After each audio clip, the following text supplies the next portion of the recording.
sorry, that's for a Democrat show. Let me know when you're ready. No matter what the technical difficulty is, this man is a professional. He goes all the way.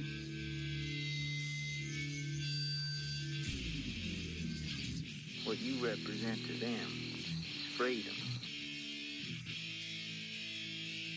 Was an extremely great conservative commentator. We're tearing it up on Wednesday night. This is awesome. This will allow me to retort. Well, this is Jersey Joe for the Reaver of Common Sense show. 8 p.m. on shrmedia.com. Actually, I just totally screwed up. This show contains language that some viewers may find offensive. Listener discretion is advised. And now on to the show. And welcome to the Reaver of Common Sense show. I am your host, Jersey Joe, and I'm making sense out of the senseless. The Jersey Takeovers here, we have expanded to 2 hours every Monday through Friday, 11 a.m. to 1 p.m. Eastern Standard Time. Do you want a kick-ass t-shirt? Well, that's easy. Just go to Reaver.one and click on the shop button. All proceeds get put back into the show. How's everybody doing today? It is a strange day, I'll tell you that.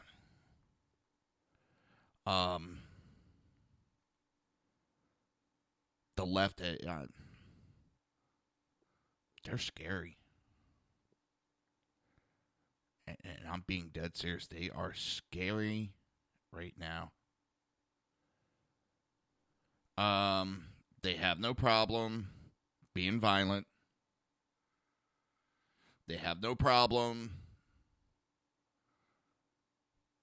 disregarding the Constitution. And it's worrisome. And this is what we have going on in our country.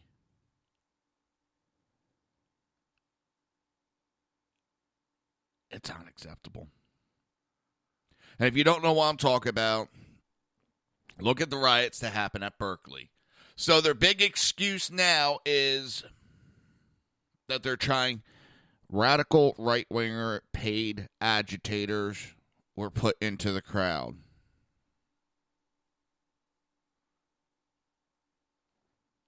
That is their big excuse. Or Milo should have known better. We deem it hate speech. Democrats deem anything that they don't agree with as hate speech. That is their way that they're trying to silence. They try to go that route of political speech and all that, politically correct. That didn't work. So they're trying the route of, well, deem it hate speech, then they can't say it. Then they're in the moral right, because who wants to listen to hate speech?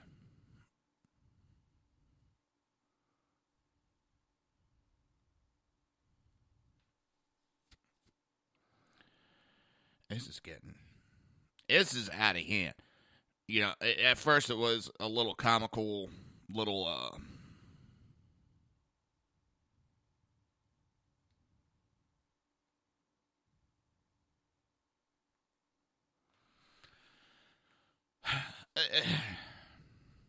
know, it was a hissy fit from the left. Ooh.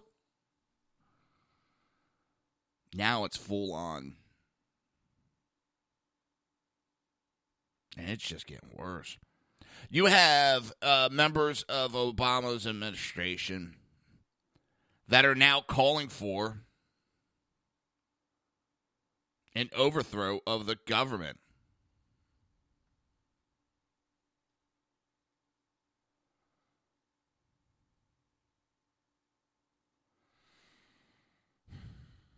They want the military. They want a military coup. And they called Trump a fascist? This group is calling for a military coup and using violent techniques. And I hate to go this route. I really do, but they want to compare and use the analogy of Nazis. It was Nazis who used violence to stop free speech.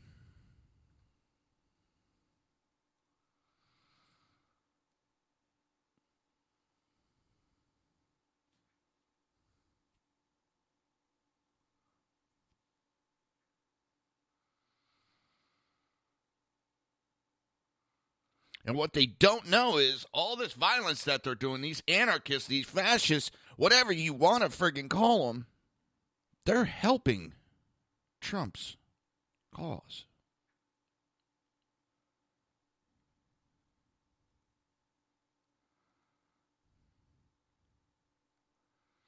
Whether they realize it or not.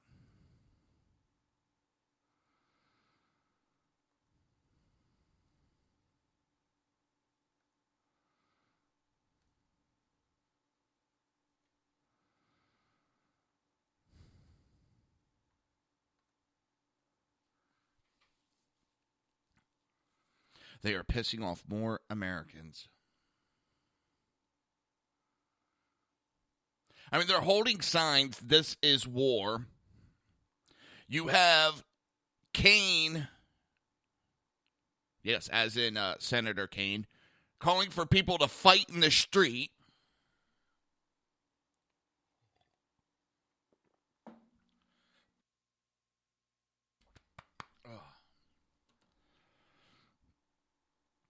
And the whole time, they're shutting down the speech of a gay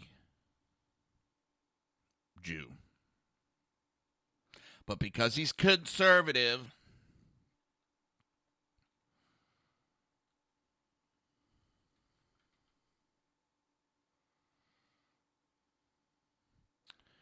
and Berkeley, from hearing, just sat back and,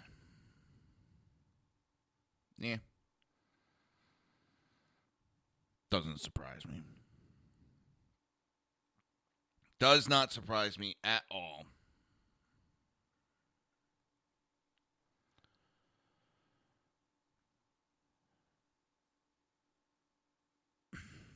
That Berkeley would do that.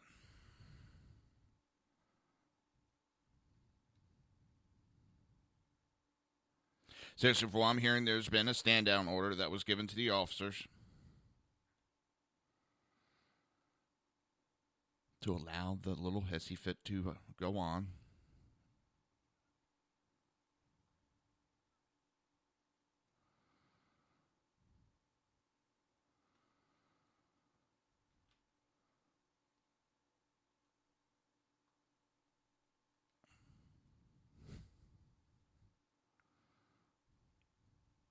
It's utterly amazing.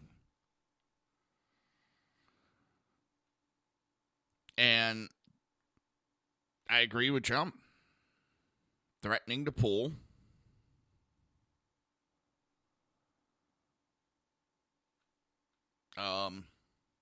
financial federal support.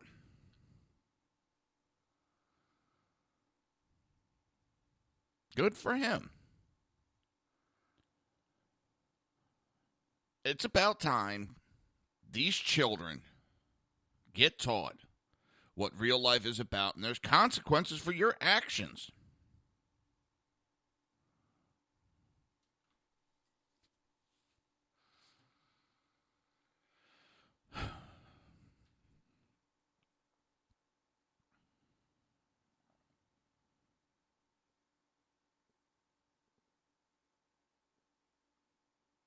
I mean, how much longer are we supposed to sit back? This is not freedom of speech. This is a direct attack on our freedoms. This is a direct assault.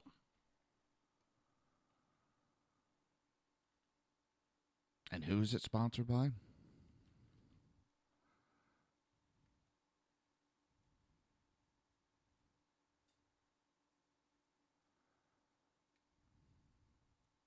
None other than the good old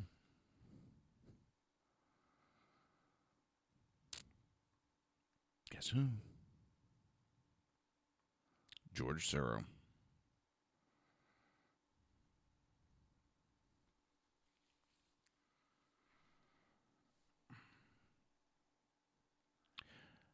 Democrats are so worried about Russia interfering, but yet they allow this man to interfere in our country. He has been eroding our values, to use their terms.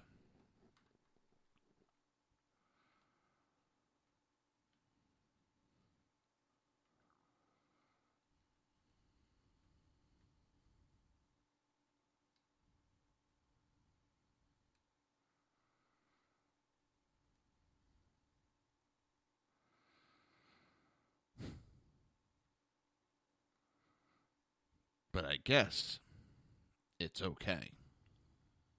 As long as it's the Democrats doing it.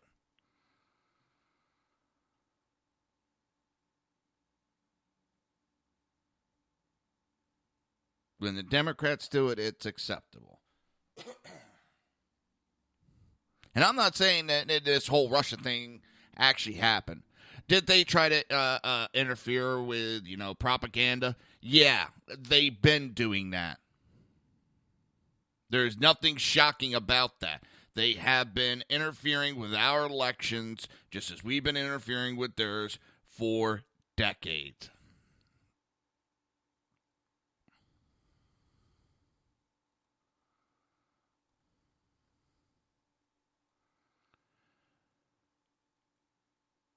So, I'm tired of hearing that one.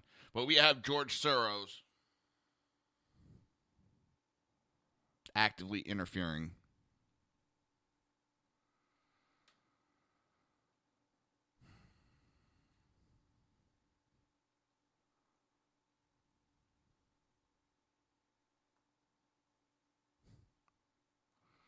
And we're supposed to sit back and take it because it's the left.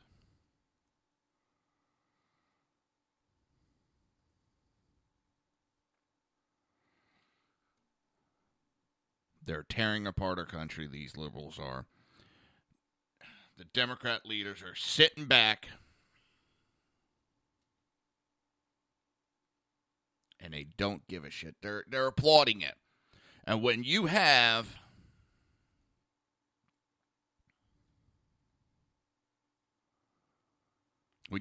someone the caliber of the Obama administration calling for a military coup, that is encouraging these riots to happen.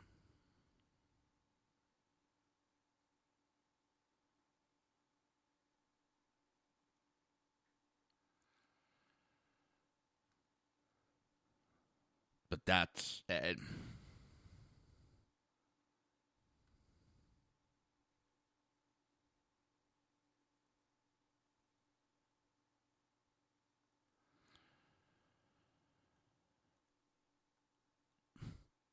unbelievable.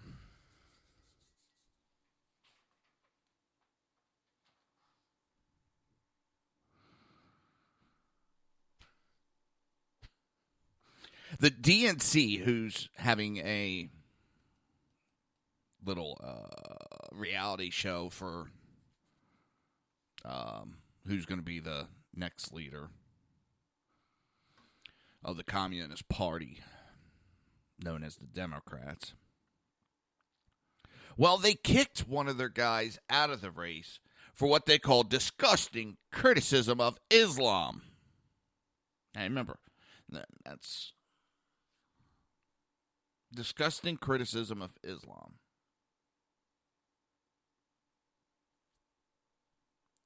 They have expelled chairman candidate Vincent Tolliver, who previously ran unsuccessful campaign for Congress in Arkansas. He told The Hill in an email he did not believe his rival, Keith Ellison.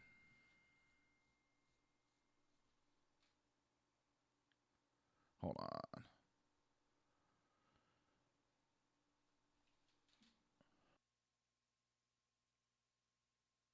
Let me check something.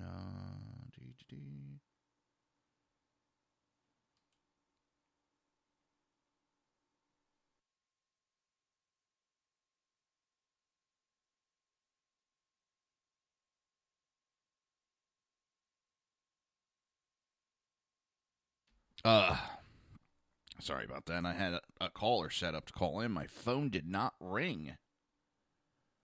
That's weird. So if you're listening, just give a call in. Maybe my phone was in the wrong area. I didn't ring on me. It's weird. They have kicked out the chairman candidate because he sent an email to the Hill and said that Keith Ellison shouldn't become chairman because his Islamic faith, citing the religious position on homosexuality. There we go. BZ, my friend. Well, what do you say? How are you, Jersey Joe? I'm doing good. I think when my phone's like 3 inches over, I only got one bar, and I'll miss phone calls. I just move it over 3 inches, and I get a second bar, and it'll ring. Son of a bitch. I hate that. 3 inches makes the difference. Well, I told you I'd call in and try to Bigfoot to your show, so I had to make good on it. Instead of calling it top of the hour, I had to make my wife a peanut butter and jelly sandwich and send her off to school, so I finally got that taken care of. Unfortunately, I'll only be able to be here for about a half hour because now I've got to go take the automobile in. But I heard you talking about the DNC kerfuffle that's coming up here. So what have you learned, Jersey Joe? Well, they have tossed out the one candidate because he pointed out that Muslims kill gays, and that is, against what the Democrats are about. And they said it's a disgusting and vile comment that he would point out that Islamic law is clear on the subject of being gay is a direct violation of it, and you are to be put to death. But that was a disgusting comment for him to make, pointing out facts. And we know how Democrats are allergic to facts. Well, yes, it's one of BZ's axioms that goes like this. Never let facts, history, logic, rationality, proportional common sense get in the way of a good fucked up decision. Democrat Party is imploding right now.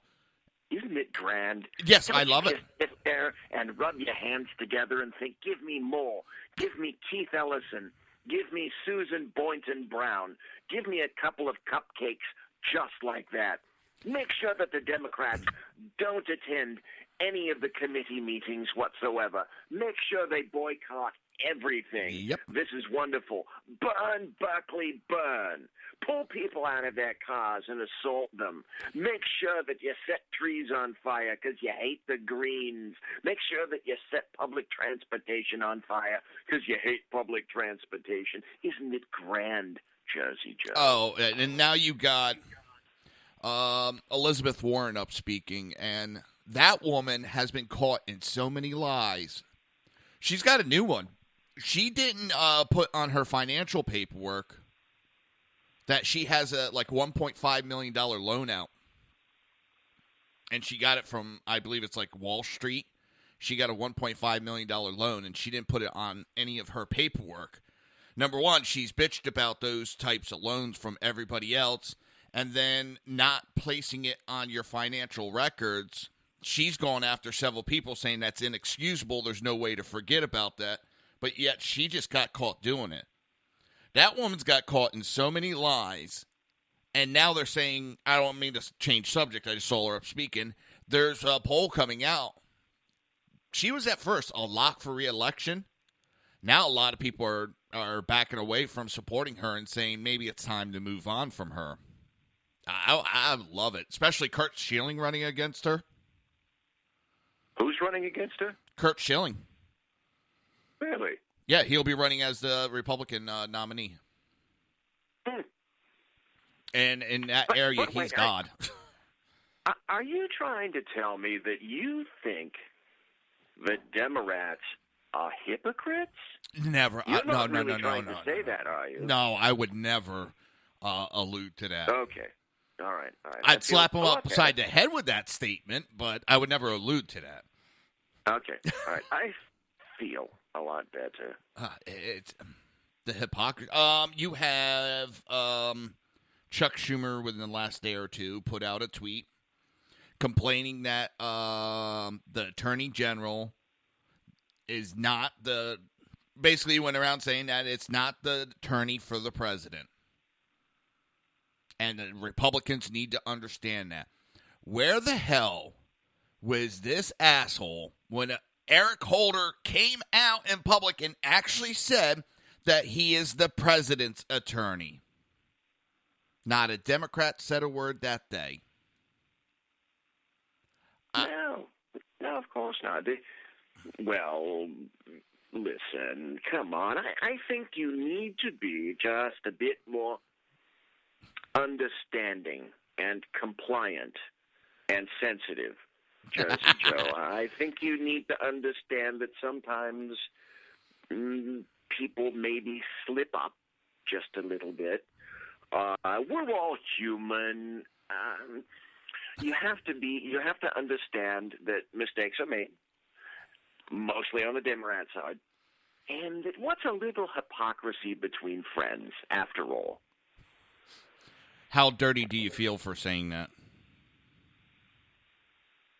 You know, somebody had to write me a check for me to say that. You do realize that, right? Well, I figured you'd want to jump in the shower with like a bleach and a scrub brush after saying that.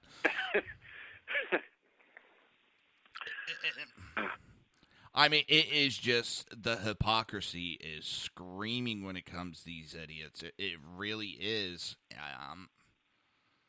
I'm utterly amazed about it. And they just sit there like it's nothing.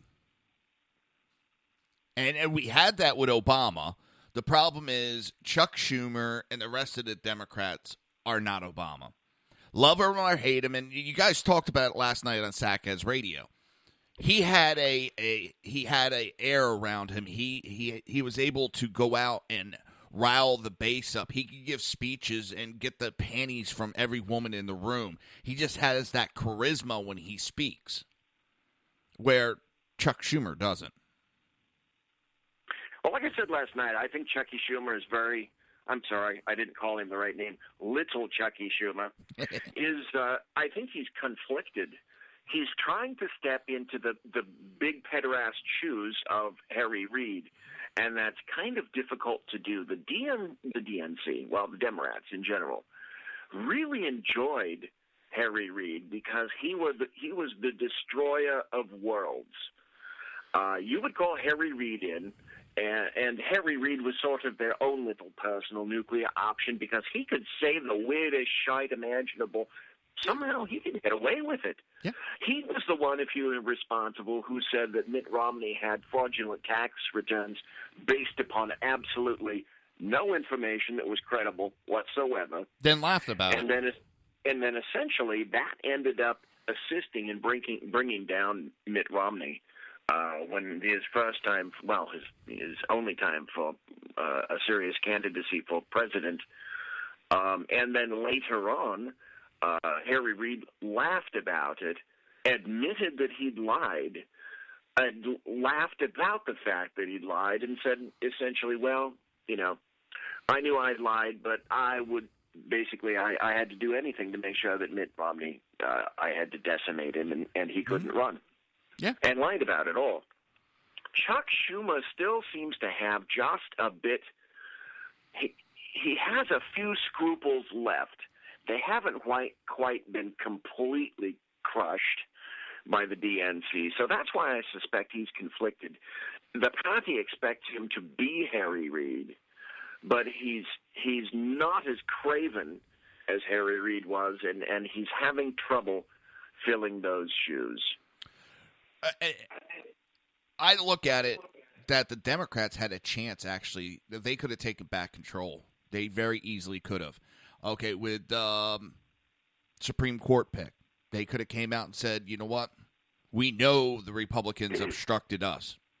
We are going to be better, and we're going to sit back, and we're going to allow the meetings to go through, and we will vote after we hear all the information. We are going to be the party that lets the nominee be heard, and not played ball, but didn't play this childish hissy fit. They would have looked like the adults, and they could have stuck it to the Republicans on obstructing Obama's nominee. I mean, Chuck Schumer had a chance to turn the party. I mean, they could have still played their games behind the scene and just went, nope, we're not going to vote for him. We don't agree with him behind the scenes, but out front said, we're going to give everybody a fair shake. We're going to allow these meetings to go through. We're going to let Trump have what he wants because we feel that's going to hang him. We'll let him destroy himself. We're not going to stand in his way. They could have very easily done that and just I think they would look a lot better than what they do now. Historically, one of the few candidates, I should say, to be completely demolished and left in ruins, in which that's where the phrase balked comes from, was Robert Bork. So if you look at the history of Supreme Court candidates who have been accepted, historically you look at it, and it's the ones that are conservative that sort of squeak by in terms of the vote. The rest of them who lean left, if you look at the actual numbers about how many people voted pro, voted con, that sort of thing, the GOP has consistently gone along and voted for pretty much any candidate that the Democrats have put up there. They've been very, very conciliatory for quite a long time. And it's just, but neither party, except the GOP actually is much worse, but even the Democrats don't know how to play long ball like Islam does. Islam knows how to play the long game, and the Democrats certainly don't. They're deciding that they've stated that they're going to filibuster Judge Gorsuch. But my question was, okay, you install Gorsuch. He's there basically to replace Scalia. And then even if Gorsuch makes it in there, and he will, by the way, he will be installed. You put it in there, and all you've done is you've gone back and obtained the equilibrium that once rested there, say, in January of last year. The Supreme Court was full, all 9 justices, and all you've done is reestablish what had already occurred. The big problem for them is there's going to be at least, I'm guessing, another 2 justices coming up in the next 4 years. There's going to be a health problem issue, or 1 or 2 of them will end up stepping down because of age, various other issues.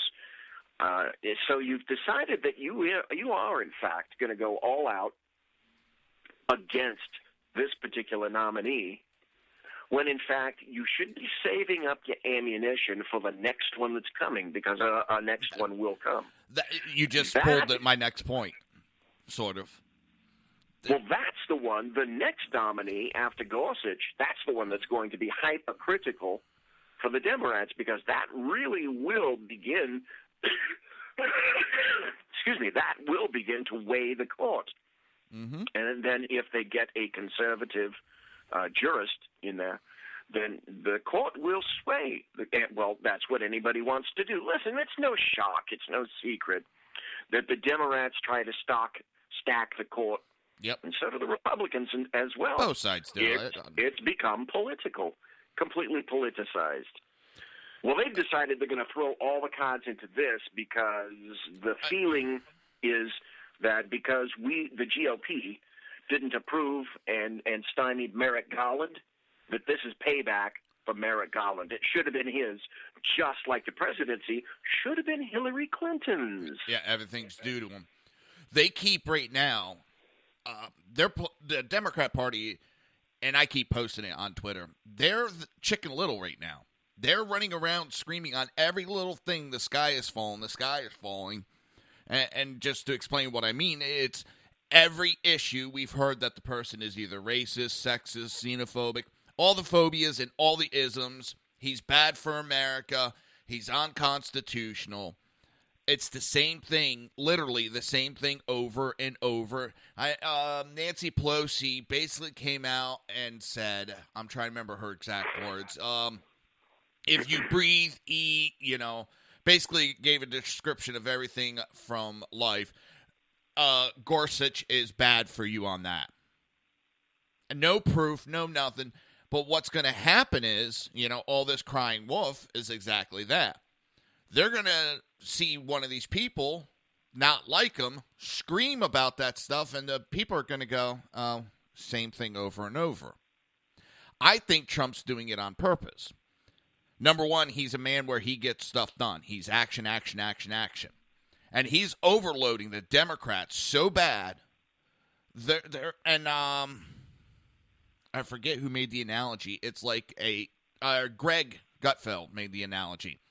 It's like a tennis machine that's overloaded or, going wild, and it's shooting that tennis ball nonstop at you. And, well, that's what the Trump is doing to the Democrats, and they're just swinging wildly and blindly. And it's the people are sitting back going, so this is the true Democrat Party. I mean, the polls are showing that the moderates are leaving the Democrat Party. And the only thing they're being left with is that alt-left extremist group.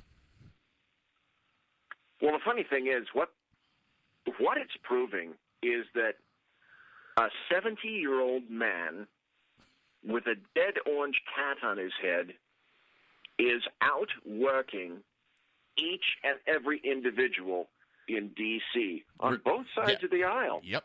He's making all of those arseholes look like they just stepped in from summer vacation. So you're right. It's like the Democrats are standing in a batting cage. They're attempting to keep a firm grip on the bat, but the balls just keep coming at them. This guy gets up at 4 o'clock in the morning, works for 12 or 14 hours, goes to bed, gets 2.35 seconds of sleep, and then wakes up the next day to do it all over again, because that's what he's done in his adult life for the past 55 or 60 years. That's how he works. That's how he's used to conducting business. Yep. These arseholes are used to conducting politics.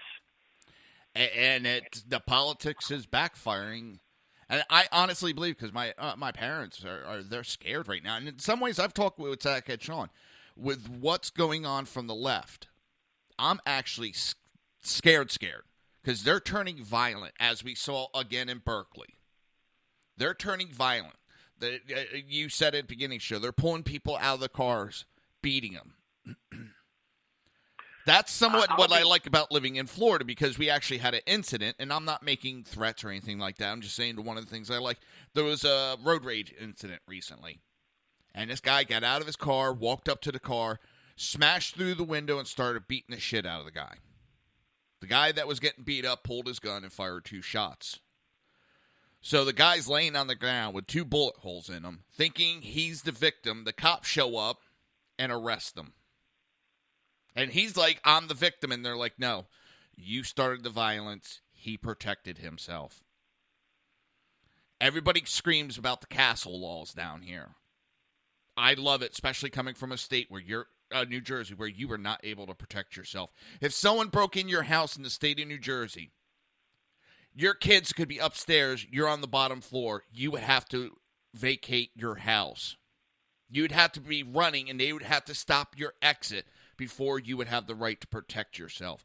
With your kids upstairs, you couldn't say, my kids were upstairs and in danger, I had to shoot him. You would go to jail in the state of New Jersey. So being in Florida, I love it, that I can protect myself and protect my family. It's unspoken, but I happen to know that there's sort of it isn't really given a term, but I call it the retreat codicil in the state of California.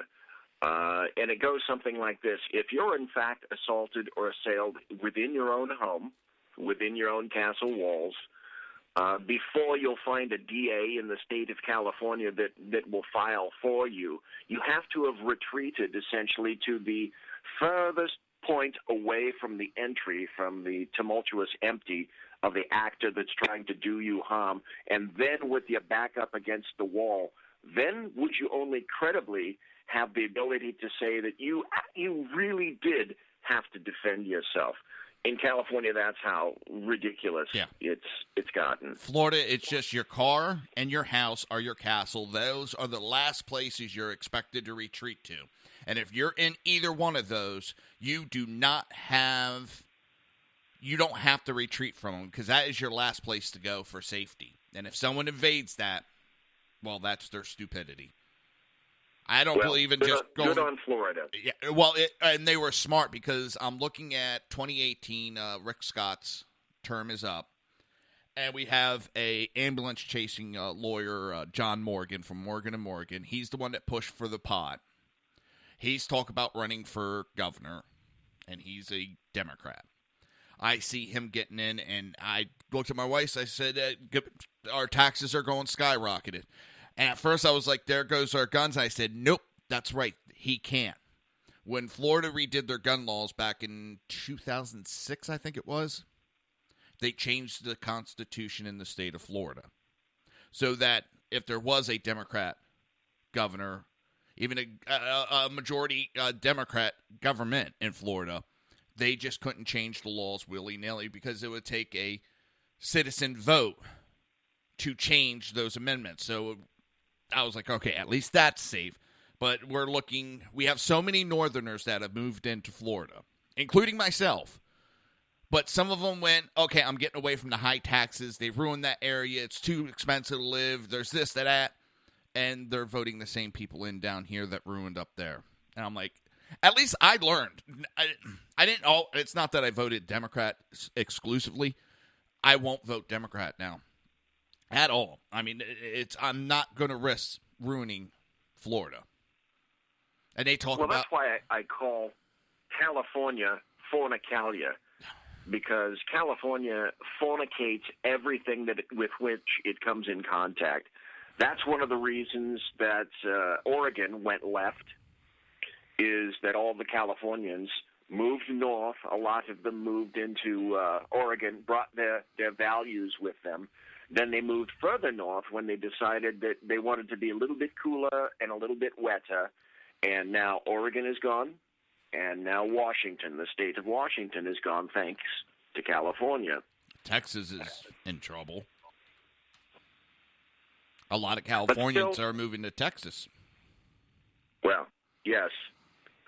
For jobs, no less. Not exactly the ones that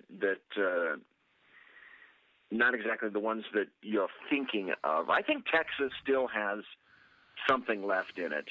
Yeah, but I'm just saying they're starting to go that way, because you got so many of the Californians moving there for jobs. Yeah, and again, it's early in the morning, and I might as well be blunt as hell. For those of you living in high population centers or living in leftist areas, all of the stuff that's occurring right now and that will occur in the future, you get what you deserve. I feel sorry for Ken. I feel sorry for conservatives that are trapped in what I call the urban rat cages. And if you continue to live in an urban rat cage and decide that you want a low-footprint, high-density population center like Chicago, Baltimore, Detroit, L.A., San Francisco, Berkeley, you deserve all of this crap that you're getting. I still feel sorry for Ken, though. I just saw an article. I talked about it before you came on the air, and I meant to bring it up earlier, so excuse me for jumping subjects. Did you see she was the foreign – no, it doesn't say what position she had. She was with Obama's administration. Rosa Brooks. She is quoted as saying that we need to carry out a military coup on Trump. Wonderful. Then they wonder why all this violence is going on.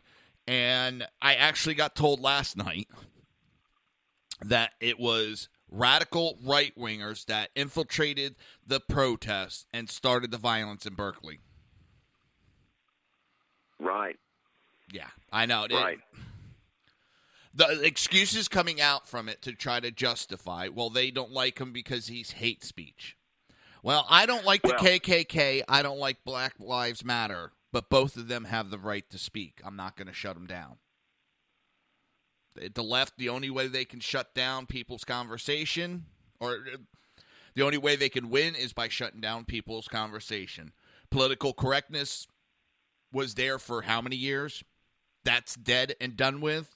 Now they have to go to hate speech and fake news to try to shut the speech down.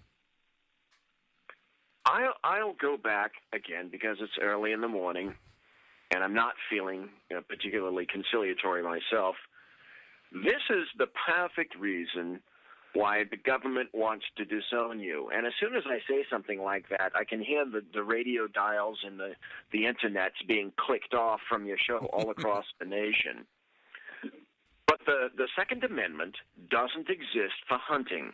The Second Amendment exists in order to defend yourself from people who assault you and to defend yourself from the government. The government would just as soon, at least the government under leftists, would just as soon you be completely disarmed so that if this sort of thing happens, they can continue the role and you can't slow it down.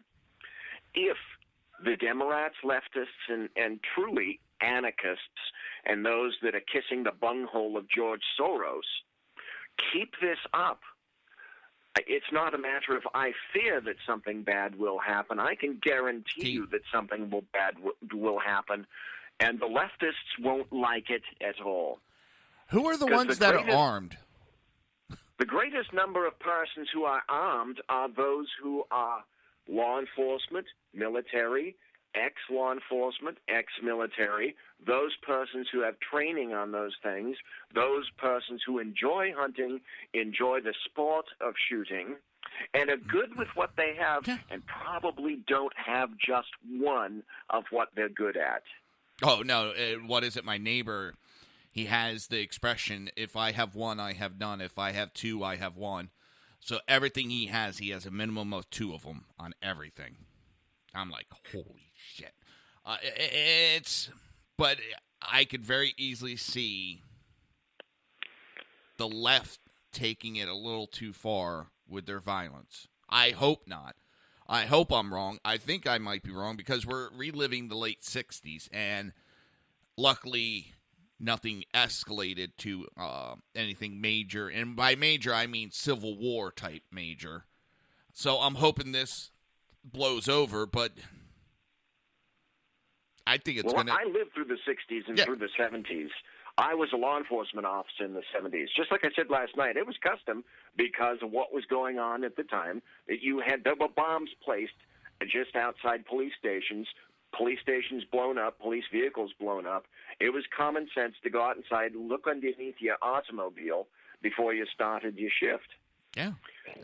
John F. Kennedy had a very salient and prescient quote from 61 or 62. I'm not sure of which year. He said, "Those who make peaceful revolution impossible will make violent revolution inevitable." I think he hits it on the head. Yeah. So to the Democrats and leftists that are continuing this stuff, you're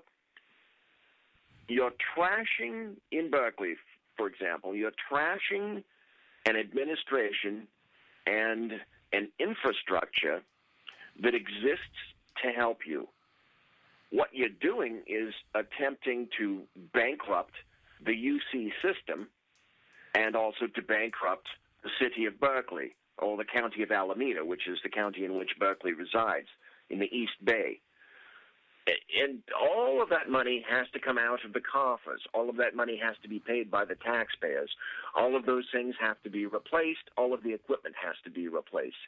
The thing that I find shameful, I know why it happens, but I find it shameful, is that anymore it's becoming more and more difficult to find cops that have an actual SAC. But it's not unprecedented. When you work in an organization like a police department with a chief or a titular head of a department who is paid and appointed, not elected, but appointed. That's the major difference between a chief of police and a sheriff in a given county, for example. Then you, as chief, the individual that's appointed, you dance to the tune of either your city council, your city manager, or your mayor. Because generally you're working from what is called a strong mayor position. And the mayor, mostly in leftist organizations, the mayor runs the show.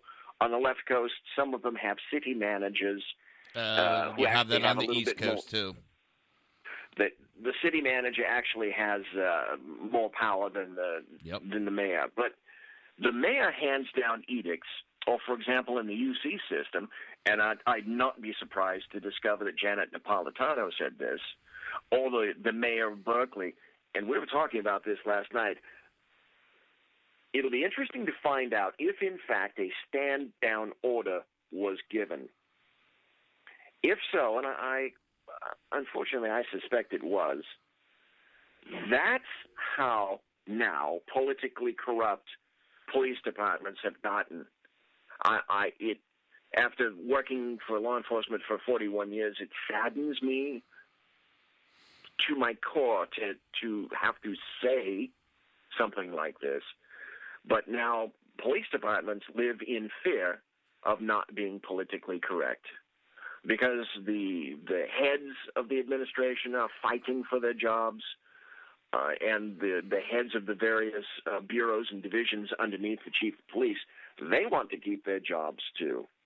It's a sad situation, but sometimes now you really cannot count on the probity and the honesty of your local police departments. That's how corrupt they're starting to become from the inside of those organizations. That's a terrible thing for me to say, but I believe it to be true. That's what Hillary Clinton said back in the 60s.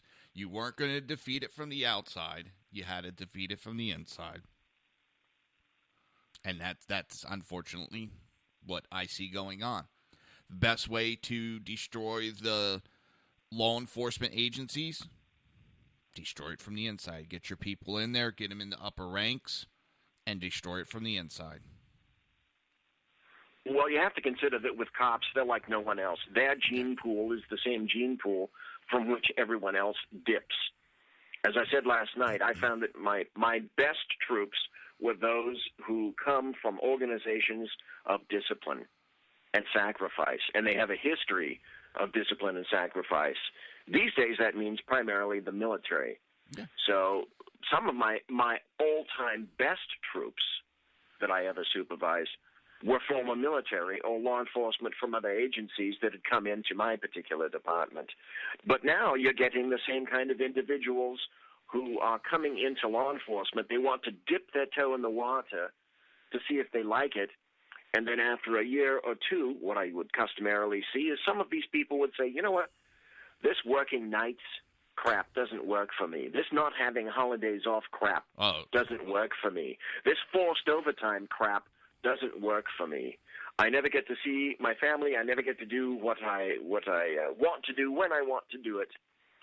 And you know, it's an entire new game. But the gene pool for cops, it's no different than anyone else. I love number one working nights. You didn't have bosses around. I always volunteered for, well, not always, but for the longest time, I volunteered to work the July 4th, the New Year's Eves, because there was always good stuff that was going to happen. And I'm sure you understand what I mean by the good stuff. But yeah, sure. It's, you don't see that nowadays. When I finally had to give my career up because of my injuries, me and my wife actually went through a hard part because we actually had to get accustomed to being around each other nonstop. We were not used to that. We were used to, I'd be gone for days on end because of my career the way it went, especially when I was volunteering. There was weeks she wouldn't see me. I'd just run in the house real quick and, change, get a shower, and back out the door. And we had to actually get used to each other. It's like I think it's like the empty nest syndrome where the parents have to get used to each other being alone again. Me and my wife had to go through that. It's a whole different lifestyle, and you got a bunch of people that can't take it. No, you're absolutely right. The semi-sad thing about it, the good thing is that, at least for the other supervisors that worked around me, because I have no kids, in the last 5 or 6 years that I worked for the department, I'd work the holidays so that my fellow supervisors could take the day off. Because at that point, they have family, they have children. Why shouldn't they have a nice day off? That wasn't given to me, so I thought I'd give it to them. Well, a lot of us had worked it out, not to cut you off, is those that had families got Thanksgiving and Christmas off. Those that were single got, like I would volunteer all the time, New Year's Eve they would get the July 4th and a couple of the other holidays because they were more party holidays where we were family men and women. We didn't want to go out and party as much. So we all worked it out. Thanksgiving and Christmas were for the married men and women, and the other holidays were for the singles. It worked out great. But now you have those idiots that walk into the department, and this is what I'm going to do, and you're going to like it. You're not going to tell me what to do on this call. I'm going to do what I want. Well, they want what they want when they want it. They want the good shifts, the good slots, the good selections. They want to be promoted immediately, and they don't really want to work for it.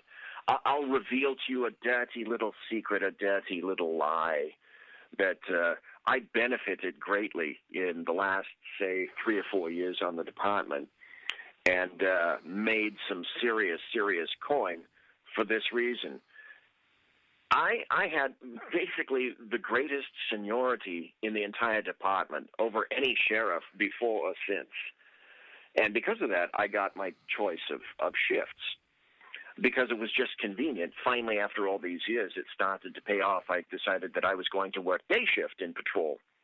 So what occurred one time is somebody called me up at the end of my shift on days and said, look, we're having a terrible time trying to find a supervisor for graveyard. Now, there's a slight watch, an Edward watch, in between the end of day shift and the beginning of true graves. And so I had a little bit of time down to think about it. And they said, we can't find anybody. There's not one supervisor that we can get to work tonight's graves. Is it possible that you can help us out? I said, well, okay, all right. It was sad that then when that particular side of the watch in the station where I worked, they would consistently call me up to work graveyards. And I ended up making an arseload of money, not because I'm so wonderful or diligent or any of that. I was the only one that answered the damn phone. You've got a fat guy in his 60s who's a supervisor for a 2,000-plus personnel department, and I'm one of the only guys as a supervisor that answers the telephone and actually wants to work graveyards.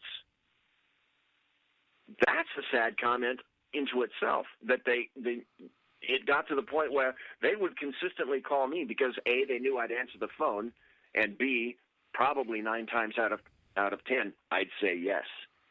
So my last 3 or 4 years, I made a bucket of money because I'd answer the phone. I'd go work. Sometimes I'd work shifts back to back. Oh, I hated that one, doing back to back. The young kids didn't want to do that. The young supervisors didn't want to do that. Some of the younger lieutenants didn't want to work next to me. Well, tough poop. You called me. I'm working for you. Get over it. Yeah, I always loved that one when they wanted to pick and choose who they workaround. It don't exactly work that way. But listen, we got to take a break. We skipped over the first one. Do you have to get going, or are you going to stick around? I'm going to have to leave just a little bit after the top of the hour in order to make the time. Okay. You're listening to the Reaver of Common Sense right here on SHR Media and HPDailyNews.com. We will be right back.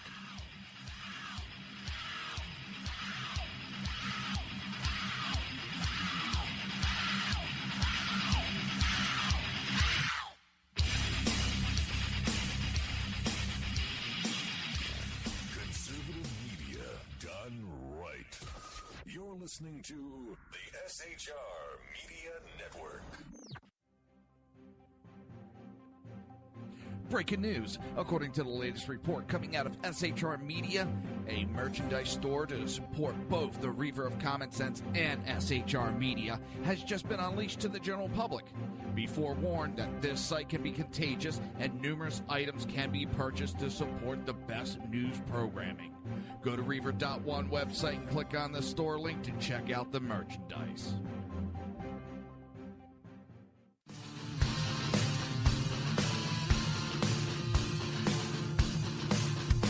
You have been listening to Reaver of Common Sense, hosted by my dad, Jersey Joe.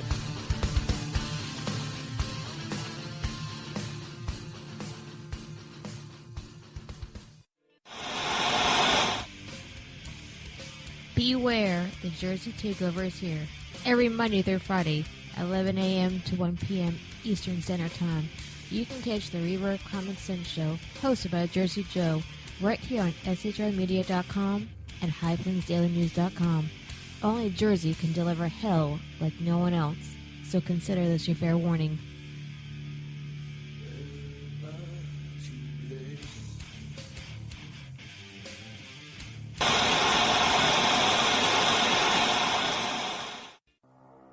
In a world controlled by corrupt politicians, You got a business. That you didn't build that. a team of ordinary men emerge from the ashes to give voice to the voiceless and hope to the hopeless. Sackhead Sean, Dude, I'm not saying cow for the stupid program. Sackhead Clint, All good friends of ours usually show up drunk. also starring Sacco as the producer. I'm a little bit drunk, 'cause I'm drinking. They are the Sackheads Radio Show. Every Wednesday at 8 p.m. Pacific on SHRmedia.com.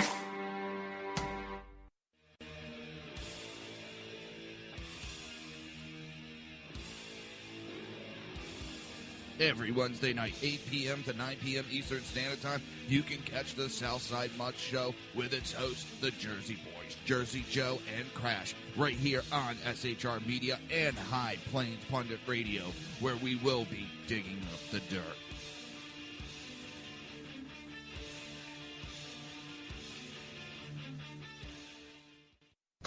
Times are dark. The people misled by corrupt politicians, lied to by establishment media, and deceived by the false messages of Islam. A nation in confusion needs a guide. It needs a man with a cane. I'm Dave Milner. Join me on Spreaker, SHR Media, High Plains Talk Radio, Live Rebooting Liberty, and YouTube for a unique brand of commentary on the unpleasant blind guide. Because truth is not always pleasant. If you miss a show, don't worry. You can catch the replays two ways, rebootingliberty.com or the reaverofcommonsense.com. While you're there on Reaver of Common Sense, don't forget, drop in your email and keep up to date with everything going on, or click the like button on the Facebook widget. Now on to the Reaver of Common Sense.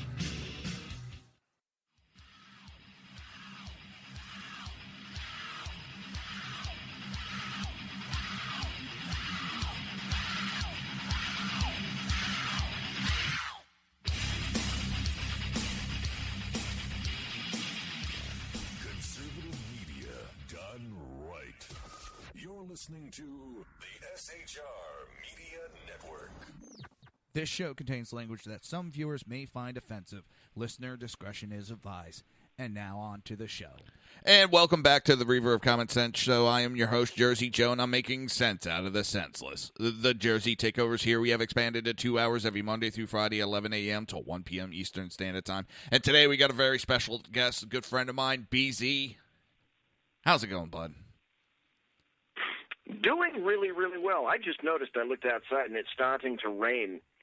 You know, California's been in a self-inflicted drought for the past 6 years, and luckily I happen to live in Northern California, far away from all the massive dolts in Los Angeles, and my actual house is up at the 4,000 feet in elevation in the Sierra Nevadas, but my wife has a house down in Sacramento, which is where I am right now, and I looked outside, and it's raining like crazy.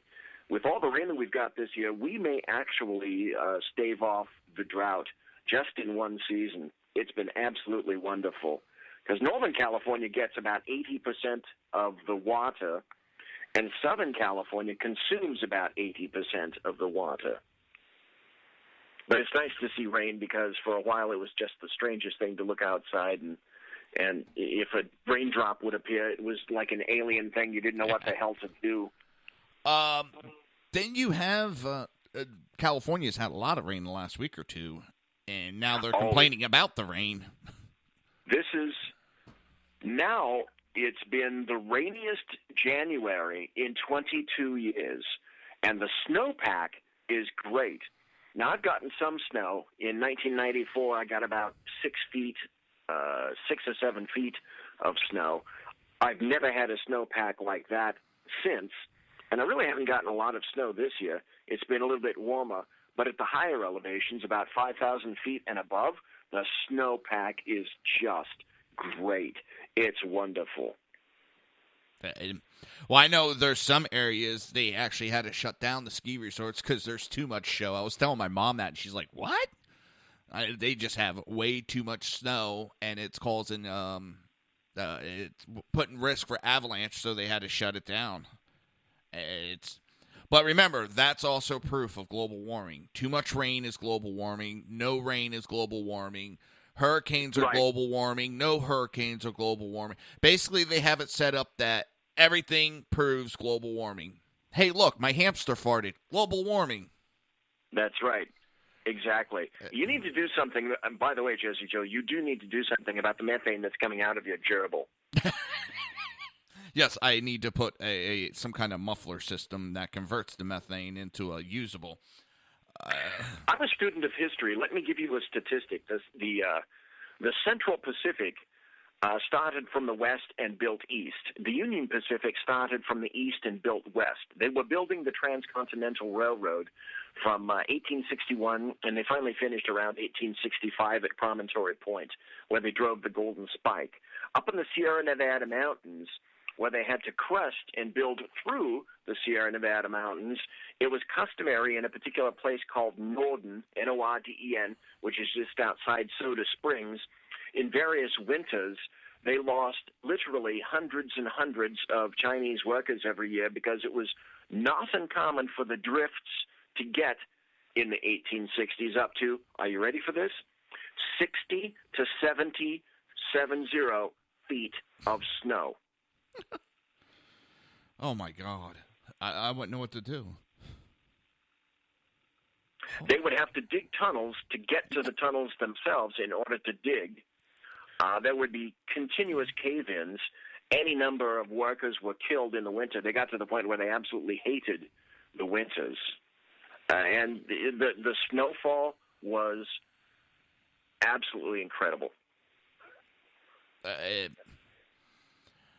This whole global warming, we go through periods. The planet, it's a living organism. It changes. That's why we have people that can't say what the temperature exactly is going to be tomorrow. There's too many variables. We've gone through these areas or time periods of drought before. We've proven that through geology and other studies of time. All this global warming is it's a scam. It's a big pyramid scheme. Here's another thing that we know. We know that sunspots and solar flares do have an effect on weather. That is something entirely beyond our control. The other thing that people don't know or realize is that our magnetic poles on the planet have completely flipped any number of times in the history of planet Earth. That doesn't have anything to do with the climate. That creates or negates a climate. Some people are thinking that it's not. The last magnetic pole reversal occurred about 780,000 years ago. And so people are wondering when it's going to be coming back. But it's not. This isn't a matter of, it may happen. It's a matter of it's going to happen. It's happened in the past, and it's going to happen in the future. An anthropogenic magnetic pole change doesn't exist because man can't influence that. Man can't influence the sun. So to say that we're supreme enough to know how to predict what the weather is going to be like and what's going to happen in the next 100 years, that's absolutely how ludicrous of us to think that we're so wonderful that we can make predictions like that. I don't think we can.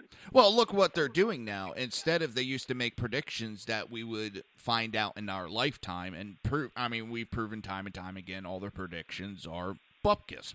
Not a single prediction or computer model has come about. So what do they do now? They're putting the predictions 100, 200 years into the future where we can never disprove them. Well, they've shot themselves, and scientists now, unfortunately, have proven that they're subject to the same grant money. They're subject to the same political correctness that anyone else is. I mean, it's invaded academia, it's invaded science, it's invaded law enforcement, it's invaded the military. Oh, for fuck's sake, having military soldiers wear women's spike shoes, give me a god-dang break. Good Lord. Well, you have Judge Apatow. Judd Apatow. He's actually calling for violence. He said this is just the beginning. Berkeley is just the beginning. He deleted it because it was too vague, and this is just the beginning. When will all the fools who are still supporting Trump realize what is at stake? You know what? I do know what's at stake.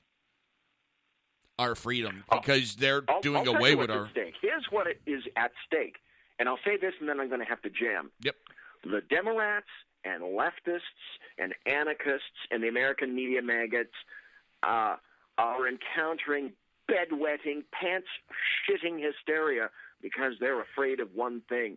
They're afraid that Donald Trump may succeed. Exactly. Nothing succeeds like success. They cannot have him succeed. Therefore, he must be removed at all costs.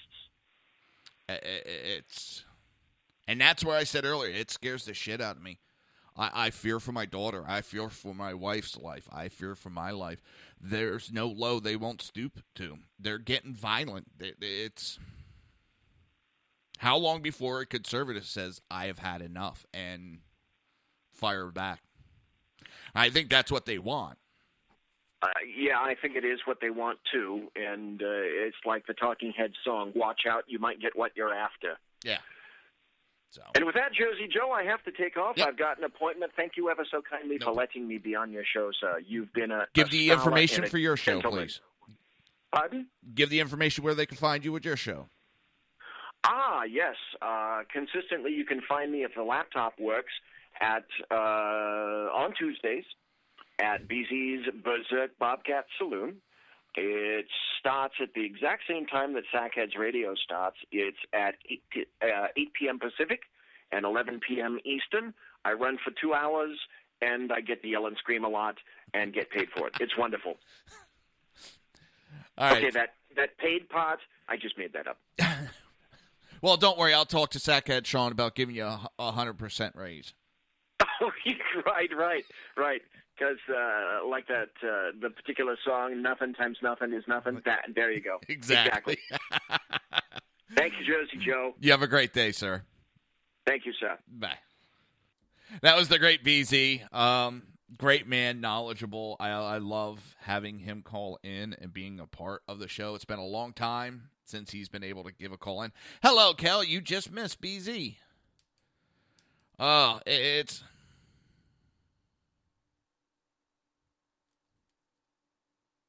The left are losing it. They're becoming extremely violent.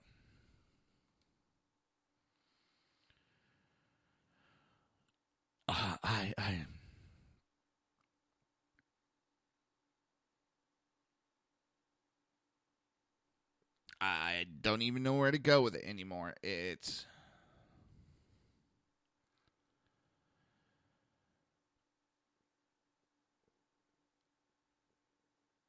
They want, on this idiot's page, these elitists, more and more, I'm not watching all these idiots. I'm not watching their programs. I'm not watching any of that because I am tired of supporting them. Maybe when they learn... They have a right to their free speech, but when they're sitting there approving of violence, they're pushing true fascism. They talk about the Nazis. Well, who's the one causing the violence to shut down free speech? Who's the one causing violence to change political atmosphere?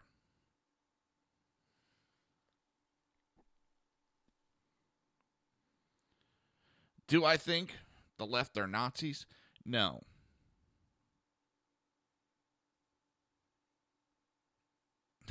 But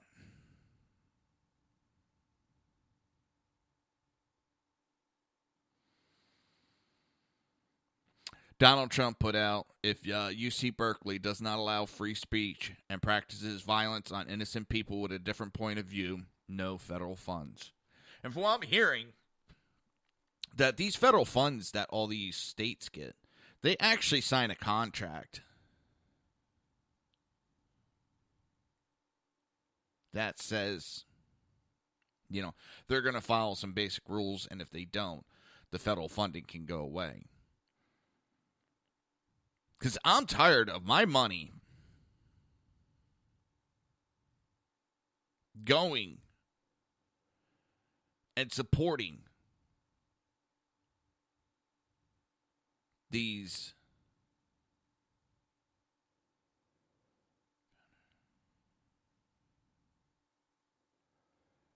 that's funny. Alexander Soros, who's the son of George Soros, went to UC Berkeley, and they got all these violent.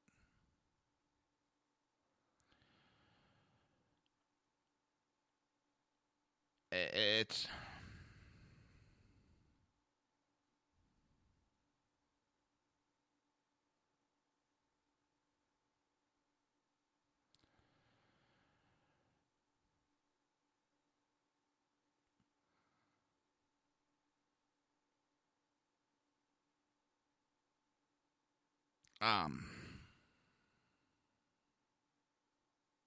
It's mind-boggling.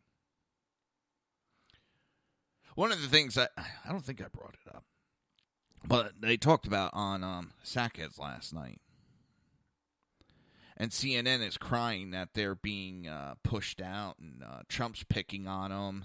How dare he?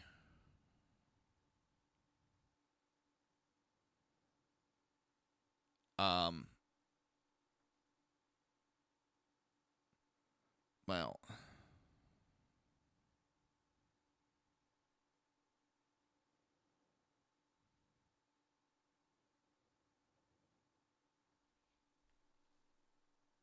what about Obama?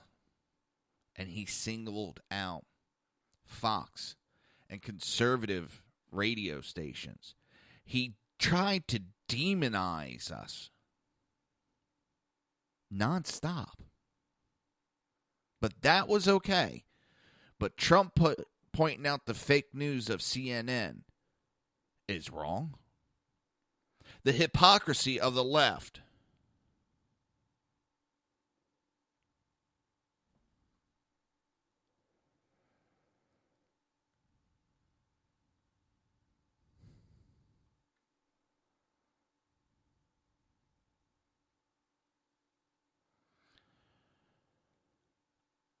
It's...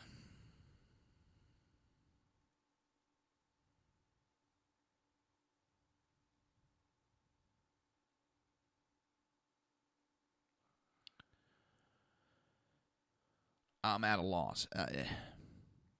They're not giving this man a fair shake, and he points it out.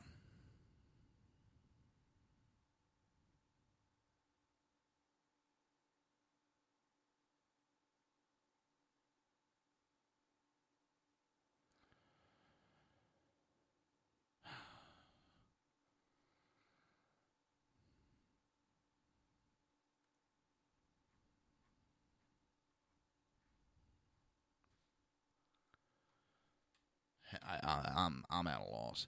We're going to take a break a little bit early.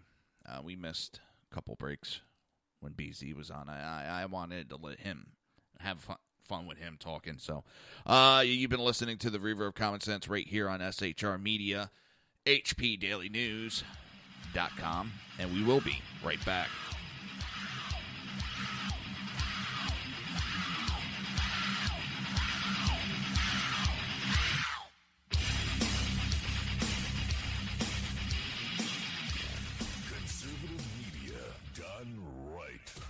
You're listening to the SHR Media Network. Breaking news. According to the latest report coming out of SHR Media, a merchandise store to support both the Reaver of Common Sense and SHR Media has just been unleashed to the general public. Be forewarned that this site can be contagious and numerous items can be purchased to support the best news programming. Go to Reaver.one website and click on the store link to check out the merchandise.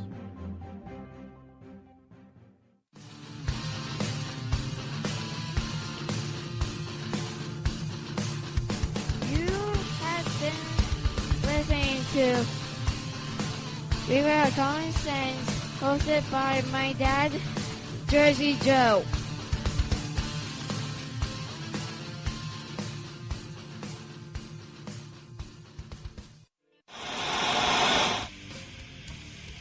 Beware, the Jersey Takeover is here. Every Monday through Friday, 11 a.m. to 1 p.m. Eastern Standard Time. You can catch the Reaver of Common Sense show, hosted by Jersey Joe, right here on SHRmedia.com and HighPlainsDailyNews.com. Only Jersey can deliver hell like no one else, so consider this your fair warning.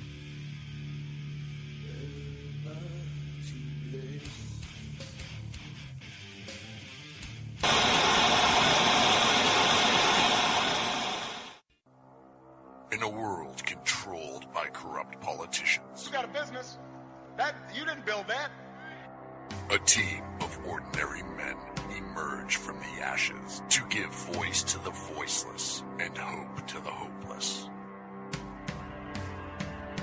Sackhead Sean, Dude, I'm not saying cop for the stupid program. Sackhead Clint, All good friends of ours usually show up drunk. also starring Sacco as the producer. I'm a little bit drunk, 'cause I'm drinking. They are the Sackheads Radio Show. Every Wednesday at 8 p.m. Pacific on SHRmedia.com.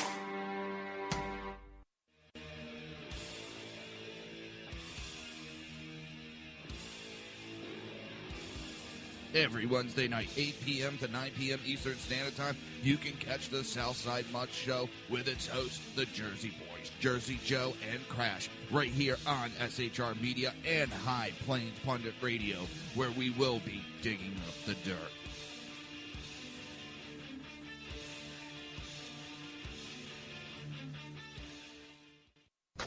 Times are dark.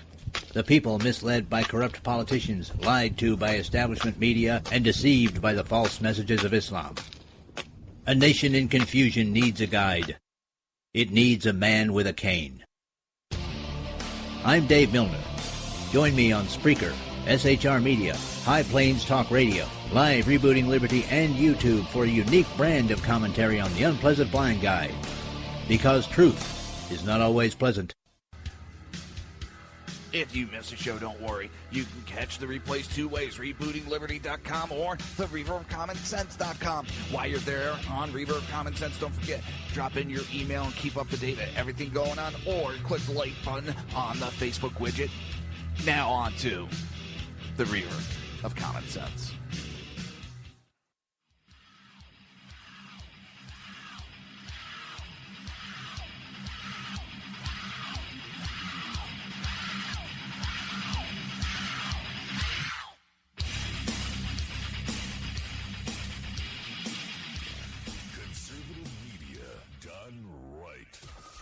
Listening to the SHR Media Network. This show contains language that some viewers may find offensive. Listener discretion is advised. And now on to the show. And welcome back to the Reaver of Common Sense show. I'm your host, Jersey Joe, and I'm making sense out of the senseless. The Jersey Takeover is here. We have expanded to 2 hours every Monday through Friday, 11 a.m. to 1 p.m. Eastern Standard Time. So, Miss Senator Elizabeth Warren is tweeting out, if you're going to drain the swamp, prove it at Senate GOP. Protecting two men who lied during the job application isn't the way to start. So, lying on the job application, sort of how she failed to disclose a $1.3 million credit line with Bank of America. The same Bank of America is the groups that she attacks nonstop. But yet, she goes and gets a credit line with Bank of America, which she failed to report. Methinks the woman is a fucking hypocrite. Methinks that woman is full of shit.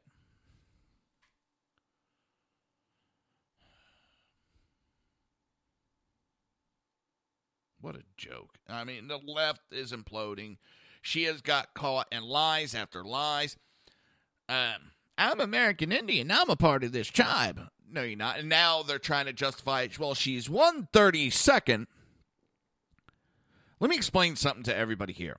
If you, the fake Indian, Pocahontas. Poke her in the eye. If you go back and DNA on everybody that has family heritage that goes back to colonial time, you're going to find a American Indian in your DNA somewhere along that line. It was very common to have intermingling. And during the time period, it was not something that you would admit.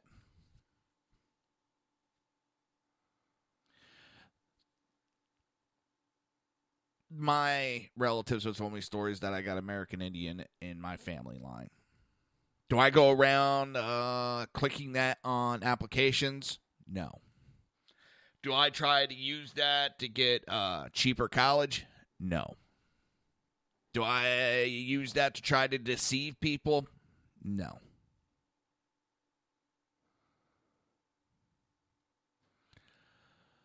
I'm related to my mother. Sorry, that's the best smart-ass comment I can think of.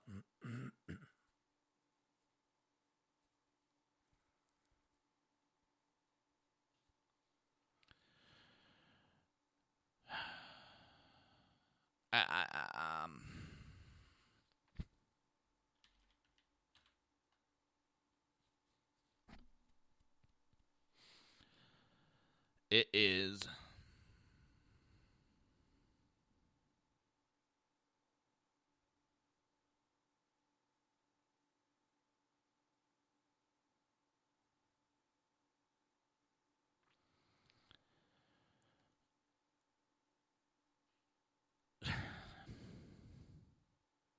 I'm reading some tweets about the UC Berkeley.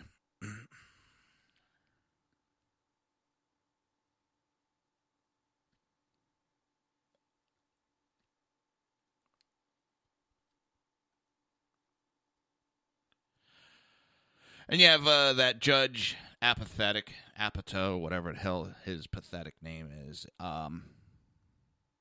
he goes and supports and promotes rioting and violence. And then my fingers hurt from muting and blocking people off to sleep. The bubble they live in must be nice.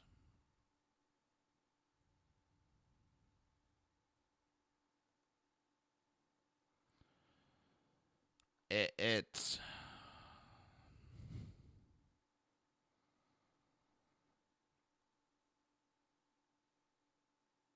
the tolerant and caring left.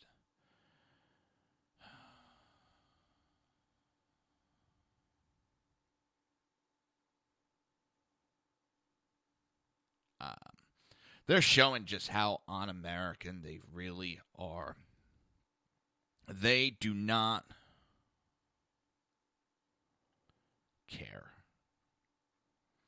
They want their childish way at the destruction. They don't want free speech. They don't want freedom.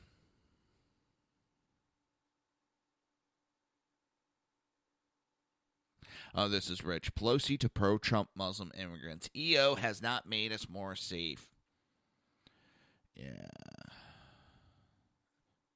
You have Russell Wilson, quarterback for the Seattle Seahawks, has alluded to a Trump assassination. These elitists are out of control.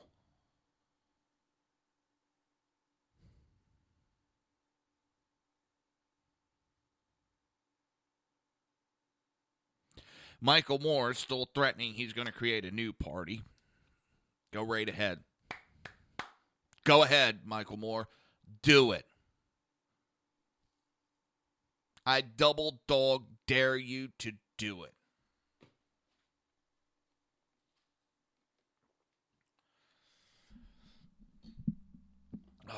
The imploding of the left is kind of fun to sit back and watch.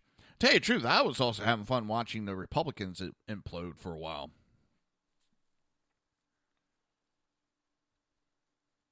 Funny thing is, who's the one that saved the Republican Party? Trump.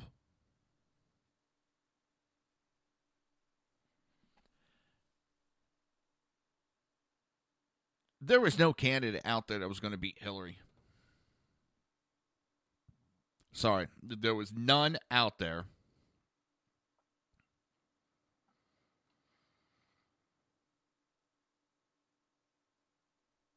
And I know that'll get me in trouble with a lot of the other supporters.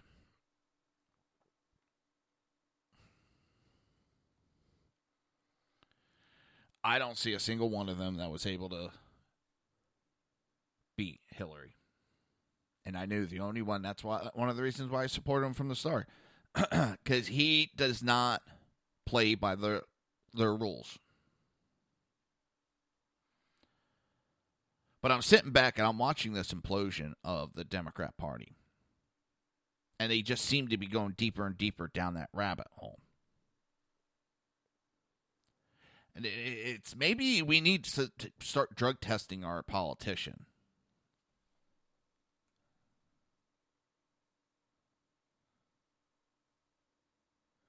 Because I don't mean to beat a dead dog. I mean, it's everything that has hurt them, they keep doing.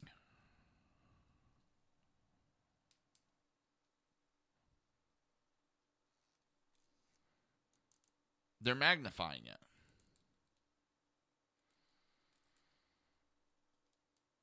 And I talked about it a little bit last night on Southside Much So.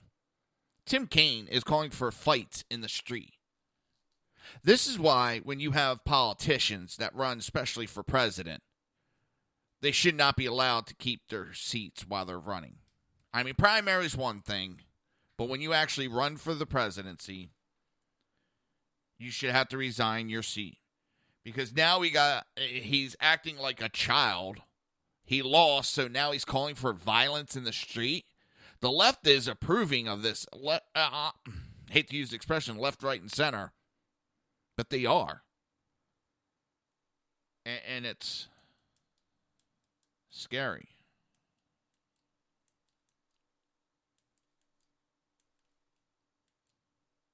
And I can't use any other words to think of. I know my simple mind can't come up with anything, but in all honesty, it is scary as hell out there, people. I had my parents calling me last night. They were watching the news, and they wanted me to check something out. And they were afraid that Hillsborough County, Florida, was talking about becoming a sanctuary city. Which I was like, I've seen comments from the sheriffs that say, they're not going to blindly, hold people just because they're asked to. They're asking for proof so that they can justify, putting a hold on somebody. Okay, I can understand. That's not sanctuary city. They're just asking for proof. Some kind of probable cause, I should say. That's the word to use. Probable cause.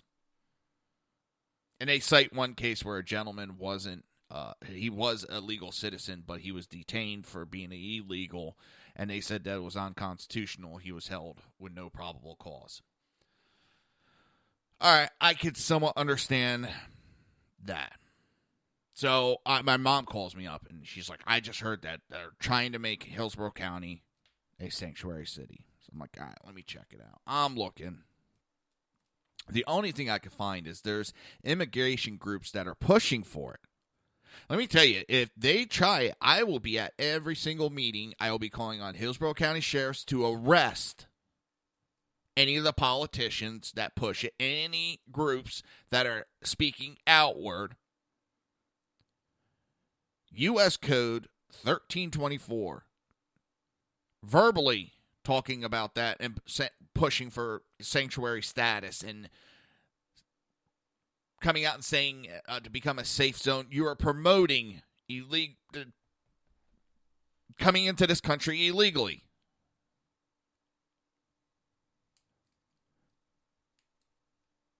It is not the immigration part that I have an issue with. It's breaking the laws. I have to follow the laws. So shall they. If you don't like the immigration law, well, let's secure our borders. It's been told this is how it's going to go. We have not deviated. Secure our borders. Then we'll look at redoing our immigration laws. Do our immigration laws need to be looked at? Maybe so. But we already have some of the most lax immigration laws. And what really pisses me off when we have Mexico chastising us for the way we treat these illegal immigrants. We don't abuse them. We deport them. Go into Mexico illegally. Go into Mexico illegally after you've been deported. You get like 10 years in a Mexican prison. They treat illegal aliens worse than we do. And they want to chastise us? Hey, Mexico, shut the fuck up. Zip it. Oh,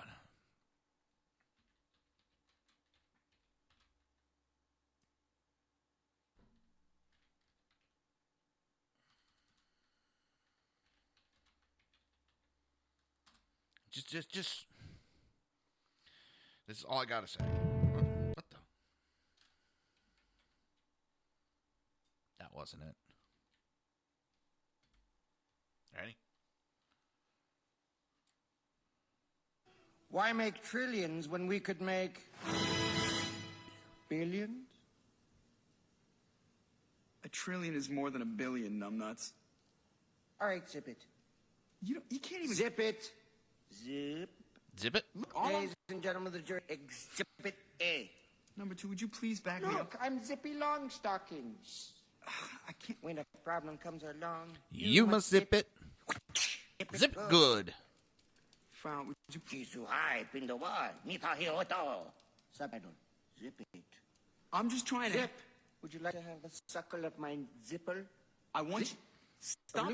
Zip it. This is... Oh. You know what? You're like a child. Talking... If you... Just... One time... Zip it. Unveil the time portal. That is what we need to tell Mexico. And if they continue to go on... But all I'm saying, they're going to get a...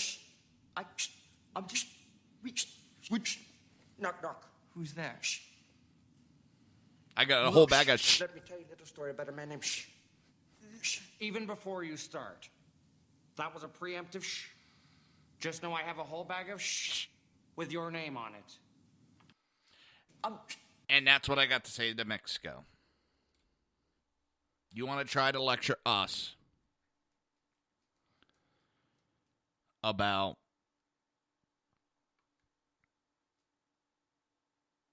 how we treat illegal aliens? Well, you treat them worse, and you just need to zip it good. When a problem comes along, you must zip it.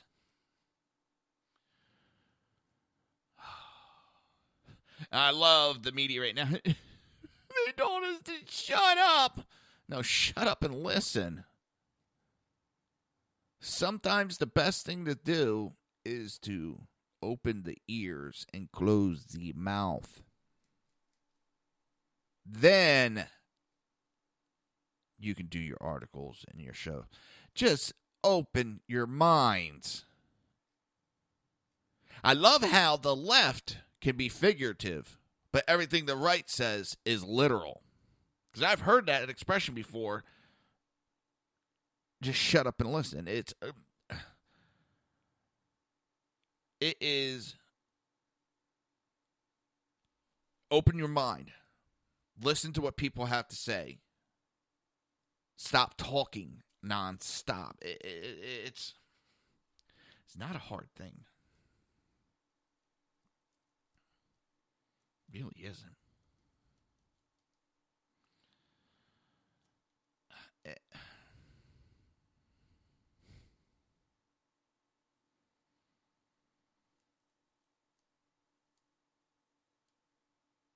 We, as a country, need to straighten this out.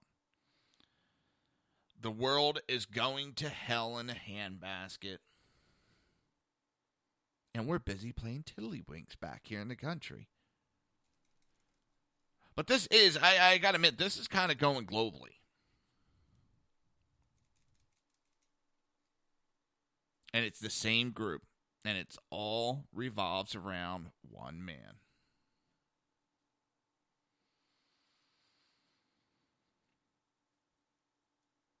George Soros. And even the Koch brother, which is funny, everybody jumped all over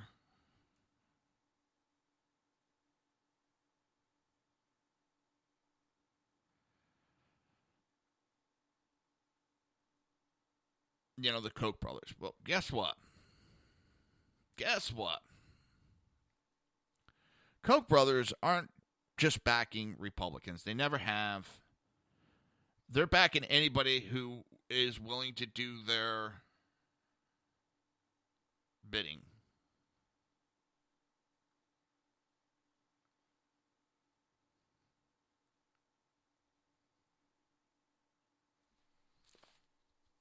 If you are willing to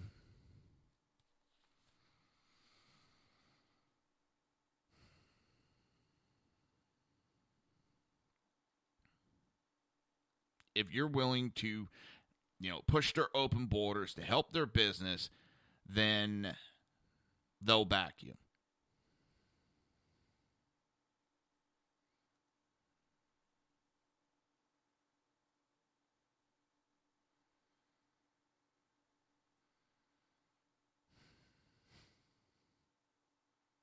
It's amazing.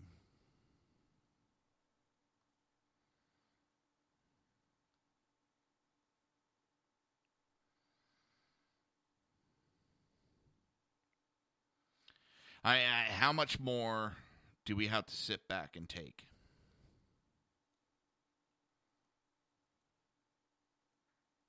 I guess we need to. The fight isn't over just because we got Trump in place. I knew the fight wouldn't be over.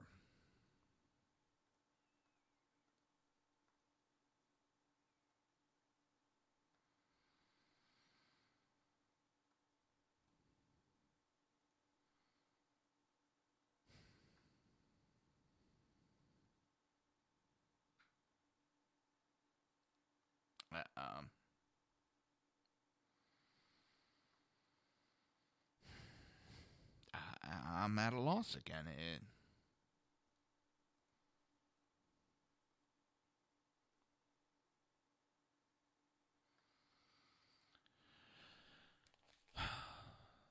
We need to stand up and fight.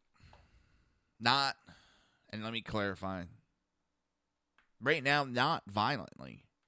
We need to fight against this insurrection, this fascist attempt of an overthrow of our government. You're listening to the Reaver of Common Sense right here on SHR Media and High Playing or HPDailyNews.com. We will be right back.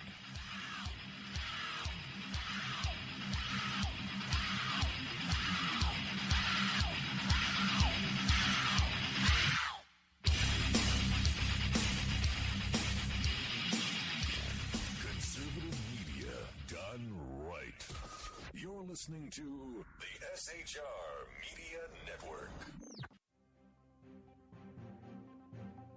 Breaking news. According to the latest report coming out of SHR Media, a merchandise store to support both the Reaver of Common Sense and SHR Media has just been unleashed to the general public. Be forewarned that this site can be contagious and numerous items can be purchased to support the best news programming. Go to Reaver.one website and click on the store link to check out the merchandise.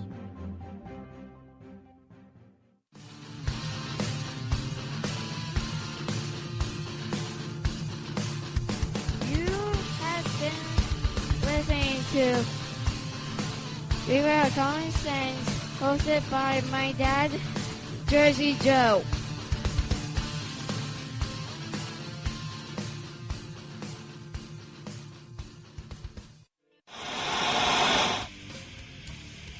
Beware, the Jersey Takeover is here.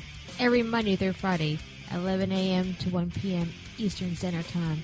You can catch the Reaver of Common Sense show, hosted by Jersey Joe, right here on SHRmedia.com and HighPlainsDailyNews.com. Only Jersey can deliver hell like no one else, so consider this your fair warning.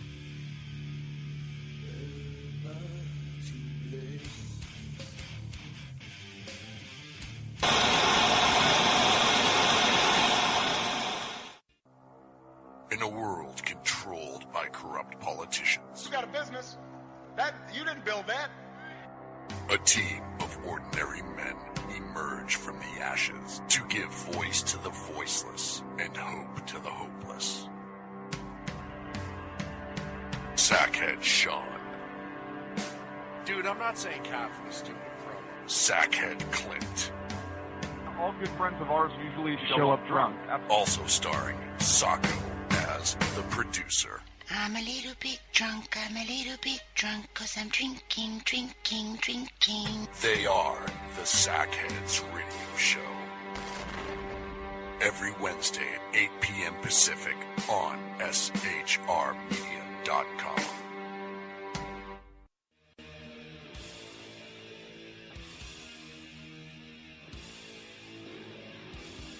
Every Wednesday night, 8 p.m. to 9 p.m. Eastern Standard Time, you can catch the Southside Mutt Show with its hosts, the Jersey Boys, Jersey Joe and Crash, right here on SHR Media and High Plains Pundit Radio, where we will be digging up the dirt.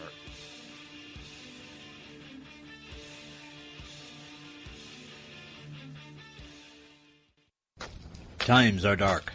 The people misled by corrupt politicians, lied to by establishment media, and deceived by the false messages of Islam. A nation in confusion needs a guide. It needs a man with a cane. I'm Dave Milner. Join me on Spreaker, SHR Media, High Plains Talk Radio, Live Rebooting Liberty, and YouTube for a unique brand of commentary on the unpleasant blind guide.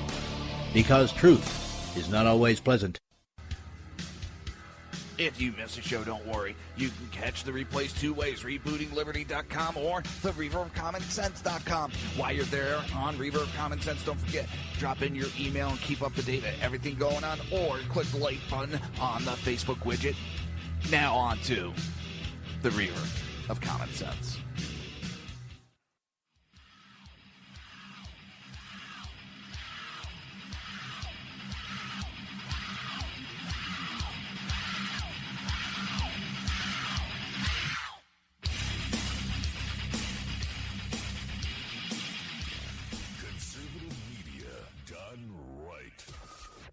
listening to the SHR Media Network.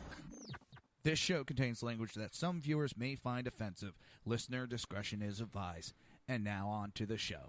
And welcome back to the Reaver of Common Sense. I just totally spaced out.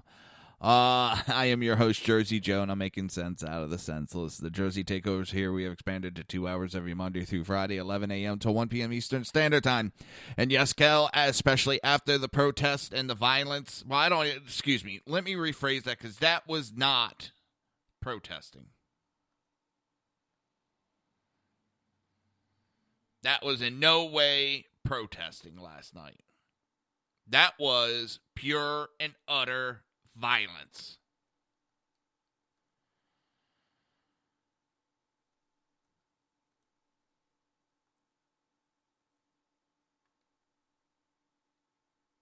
And that was anarchy. That was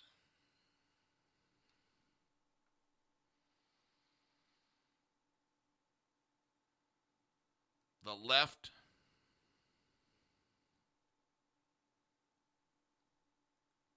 being the violent left.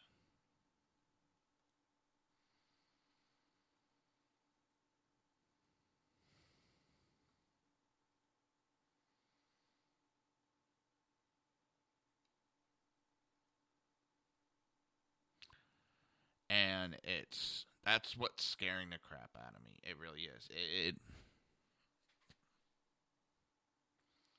They're not hiding their actions either. That's what really kind of has me stepping back going,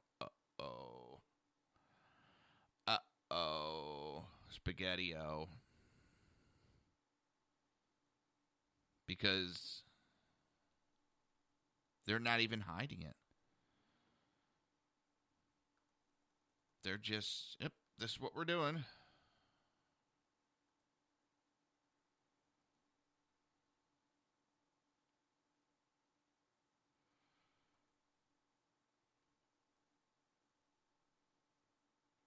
And that's what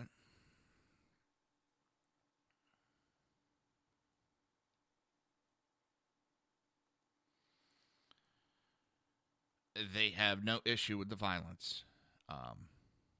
Well, what are they willing to do next?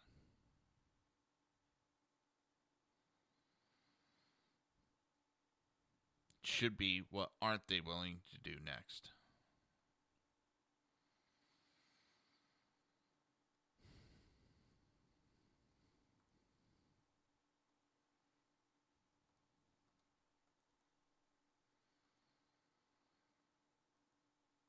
Yeah.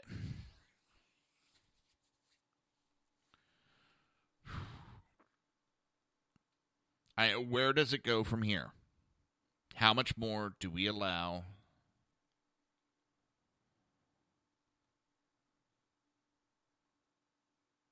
before we start stepping in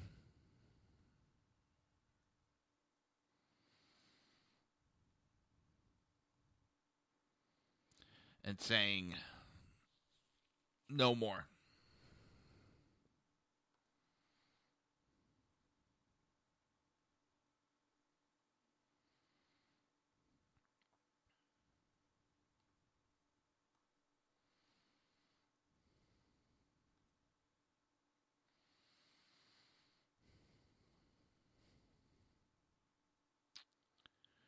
We cannot allow. There's free speech, and then there's pure violence.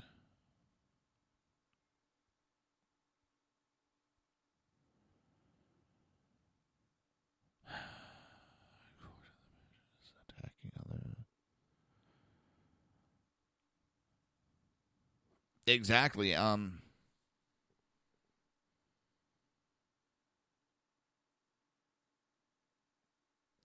That is. Cal had posted an article about the Trump questions Barclays funding after it cancels Milo's talk amidst protest and looting, and there was a comment: the progressive left is so full of hate and anger, that core to their mission is attacking others, destroying property, and using offensive labels against those that don't think, feel, say, or do exactly as they demand. And a comment was, you spelled regressive wrong. And it's dead on. It's, if you don't speak the way we speak, that is hate speech. If you don't agree with what we say, it's hate speech, it's racism, all the isms that go along with it.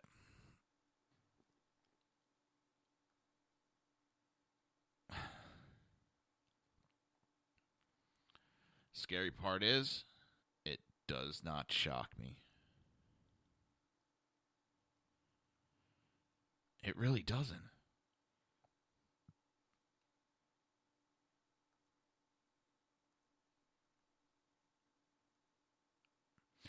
I saw something coming, but not to this degree.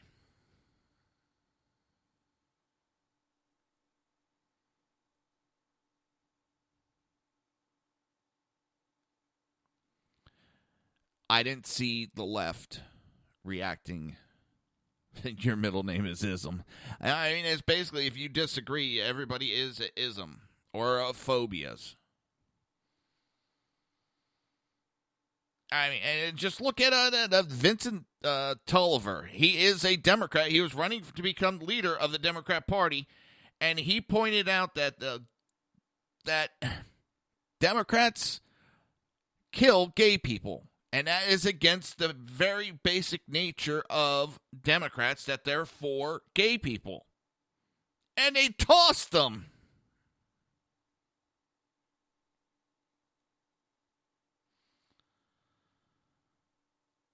You don't agree, you get tossed. That is beautiful.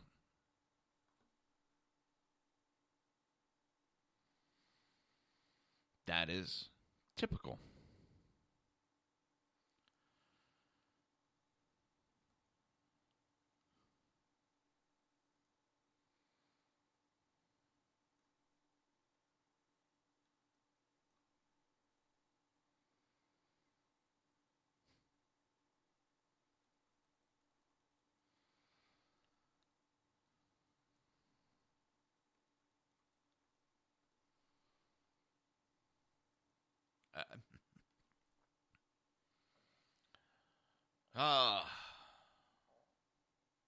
But do you expect anything less?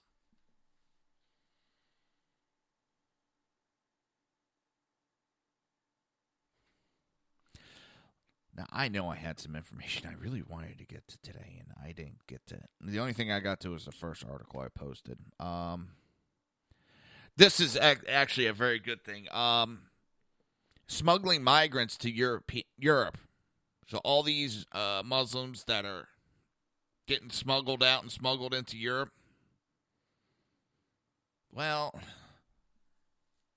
that is helping. It's a major funding source for ISIS.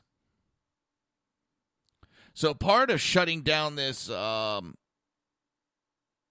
influx of immigration invasion will help shut down another avenue source for ISIS, a financial avenue.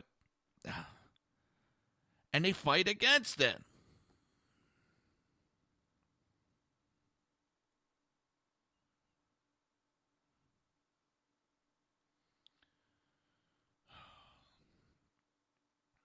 I just... We're supposed to sit back.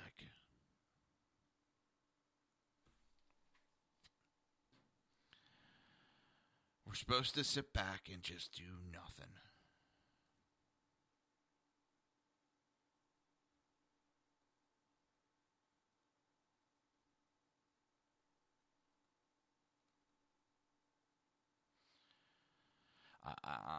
I'm at a loss.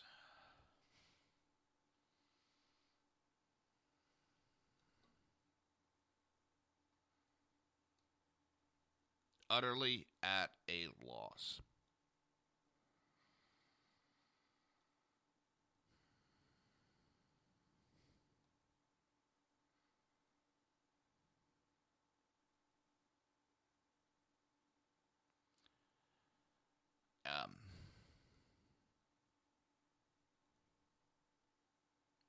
Like I said, I don't even know where to go from here.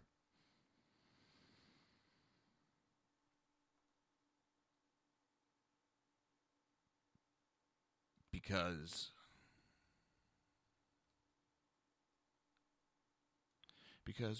wonderful things she does.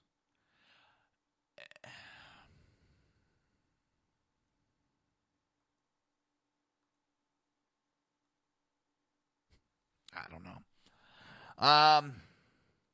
We got to do something, and that's what Trump's doing, and the liberals are just fighting the fight at this point. They're running around picking fights just to pick fights, to try to say they're doing something. It's that drunk in the bar that's just out to fight because he's mad. And he always gets his ass kicked. They always get their ass kicked. Always.